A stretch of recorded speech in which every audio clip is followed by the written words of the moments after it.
याच्यात नंबर 1 वर ठेवलंय युवकांना 100% रोजगार, असं राज्याचं धोरण आहे. महाराष्ट्राच्या युवा पिढीकडे 100% रोजगार. दुसरं मी आग्रहाने मांडलंय, महाराष्ट्रातली शिक्षण पद्धती जागतिक दर्जाची व्हायला पाहिजे, त्याची पावलं.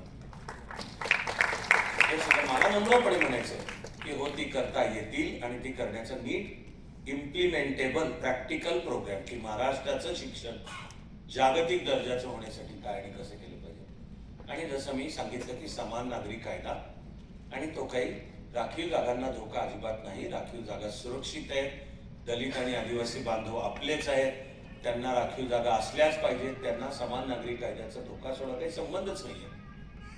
समान नागरी कायद्याने ही जी धर्मांधतेला एक बॅकग्राऊंड मिळवून दिली ती दूर होऊन मूळचं घटनाकारांचं उलट स्वप्न आहे बाबासाहेब आंबेडकरांचं. त्यांना समान नागरी कायदा 26 नोव्हेंबर 1949 ला हवा होता.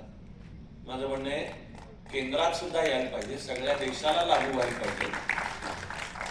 पण तो होईल तेव्हा होईल. समजा ते नागरिक या नात्याने आपण एक क्रिएटिव्ह दबाव सरकारवर ठेवू सुद्धा, पण उत्तराखंडनी दाखवून दिलंय की राज्याच्या पातळीला समान नागरी कायदा लागू करू. माझं म्हणणे मग महाराष्ट्राने का नाही तसा लागू करायचा.